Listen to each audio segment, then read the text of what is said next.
যে ওয়ান তালিদাল আমাতু রাব্বাতুহা, যখন আপনি দেখবেন যে দাসী তার মনিবকে জন্ম দিচ্ছে, দাসী তার মালিককে জন্ম দিচ্ছে। এর গভীর ব্যাখ্যা আছে। একটা ব্যাখ্যা হচ্ছে যে পিতা মাতার সাথে দাস দাসীর মতো আচরণ করা হবে শেষ জামানায়।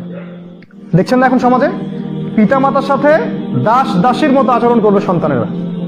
এমনকি আমরা তো নিউজ দেখছি, মাকে জবাই করে রাখতেছে, বাবাকে জবাই করে ফেলতেছে সম্পত্তির জন্য। সাহাবীরা বলতেন এই যুগে কি মানুষের বিবেক চলে যাবে? নবীজি বলতেন এই যুগের মানুষগুলো হবে আবর্জনার মতো, কীট পতঙ্গ আবর্জনার মতো। ইলম উঠে যাবে, জ্ঞান উঠে যাবে, জাহিলিয়াত বর্ষিত হবে, আলেমদের মৃত্যু হয়ে যাবে, মানুষ জাহেলদেরকে আলেম রূপে গ্রহণ করবে। বহু কথা নবীজি বলেছেন। মানুষের বিবেক বুদ্ধি আমানত উঠে যাবে, সলাত উঠে যাবে, ঈমান উঠে যাবে, একসময় কোরআন উঠে যাবে। কোরআন মানুষ পড়বে, কোরআনের মর্ম তার গলার নিচে নামবে না। মানুষ মদ খাবে, হালাল মনে করে খাবে, জেনা করবে, হালাল মনে করে করবে, আল্লাহ বিরোধী শারিয়া কায়েম করবে, হালাল মনে করে করবে। এগুলো শেষ জামানা সাইন নবীজি বলে গেছেন। প্রচুর ভূমিকম্প হবে, প্রচুর মহামারী ছড়াবে, সময় সংক্ষিপ্ত হয়ে যাবে, মানুষের দিন চলে যাবে একটা ঘন্টার মতো, মাস চলে যাবে একটা সপ্তাহের মতো, একটা বছর চলে যাবে একটা মাসের মতো। চারিদিকে ফিতনা এমন ভাবে ছড়াতে থাকবে, একটা ফিতনা মালা ছিঁড়ে গেলে যেমন করে পড়তে থাকে পুঁতিগুলা, ওইভাবে ফিতনা ছড়াবে।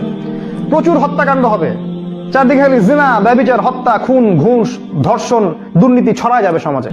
এগুলো আখিরুজ জামানের সাইন, শেষ জামানের। এই হাদিসে নবীজি বলেছেন যে দাসী তার মনিবকে জন্ম দিবে। এর আরেকটা ব্যাখ্যা হচ্ছে যে মেয়েদের অবস্থা এমন হবে, মেয়েদের এমন একটা অবস্থা হবে যে মেয়েরা সন্তান জন্ম দেওয়ার সময় পাবে না। পরিবারে মেয়েরা এত ব্যস্ত হয়ে যাবে এই ক্যারিয়ার, স্ট্যাটাস, চাকরি বাকরি এসবের কারণে, যে মেয়েরা সন্তান ধারণ করার মতো সময় পাবে না। তখন কি হবে? তখন ভাড়া করে মেয়েদেরকে হায়ার করতে হবে, ওই সিঙ্গাপুরের মতো, সৌদি আরবের মতো, অন্য কান্ট্রিগুলোর মতো। ওরা নিম্নবিত্ত দেশগুলো থেকে মেয়েদেরকে হায়ার করে, 10 মাসের জন্য ওর গর্ভটা কিনে নেয় এবং ওই গর্ভের মধ্যে স্পার্ম, বীর্য ওখানে পুশ করার পরে ওখানে কৃত্রিমভাবে বাচ্চা উৎপন্ন হয়। সেই বাচ্চা 9 মাস ওর গর্ভে থাকে। তারপরে এই মেয়েটা বাচ্চা খালাস করে, এই মেয়েকে তার পারিশ্রমিক বুঝিয়ে দেওয়া হয়, তাকে পারিশ্রমিক দিয়ে দেওয়া হয়, সে চলে যায়। আর যে বাচ্চাটা রেখে গেল, এই বাচ্চা কার? এই বাচ্চা মনিবের বাচ্চা, এই যে মালিকের বাচ্চা দাসী প্রসব করলো। গভীর ব্যাখ্যা, এটা এত সহজে বুঝবেন না পড়াশোনা না করলে। এটা বাদ দেন, আরেকটা আলামত নবীজি বলেছেন যে এটা শোনেন, ওয়ান তারাল হুফাতাল উরাতাল আলাতা রিয়া শাইয়াতাতাওয়ালুনা ফিল বুনিয়ান। নবীজি বলেছেন কিয়ামতের একটা বড় নিদর্শন হচ্ছে যে যখন আপনি দেখবেন সমাজের সবচেয়ে নিম্ন শ্রেণীর মানুষ, যাদের পায়ে জুতা ছিল না, পরনে কাপড় ছিল না, রাখাল, ওই যে মেষপালক রাখালের মতো, এই শ্রেণীর মানুষ উঁচু উঁচু বিল্ডিং নির্মাণের প্রতিযোগিতা করবে। ফান্তাজিউস সাআ, কিয়ামতের অপেক্ষা করেন তখন। বুঝতে পারছেন? এখন বিগত 50 বছরে এই বিশ্বের অবস্থা দেখেন, দেশের অবস্থা দেখেন। এক সময় এত বিল্ডিং ছিল না, এখন আপনি যেখানে যাবেন, ঢাকা শহরে যাবেন দেখবেন এটা কিয়ামতের শহর, বড় বড় শহরগুলোতে যাবেন দেখবেন কিয়ামতের শহর, বড় বড় যে রাষ্ট্রগুলো আছে এগুলোতে যাবেন, সফর করবেন, দেখবেন কিয়ামত আপনার সামনে। যাদের কাছে আগে খাবার টাকা ছিল না, পায়ে স্যান্ডেল পরার টাকা ছিল না, এরা এখন ইয়াতাতাওয়ালুনা ফিল বুনিয়ান, এরা উঁচু উঁচু বিল্ডিং নির্মাণের প্রতিযোগিতা করবে। তোমারটা 10 তলা, আমারটা 20 তলা, তোমারটা 100 তলা, আমারটা 200 তলা। দেখেন ভালো করে, আরব বিশ্বের দিকে তাকায় দেখেন, বিশ্বের বড় বড় দেশগুলোর দিকে তাকায় দেখেন, একদম কিয়ামত আপনার হাতের ডগায় চলে আসছে।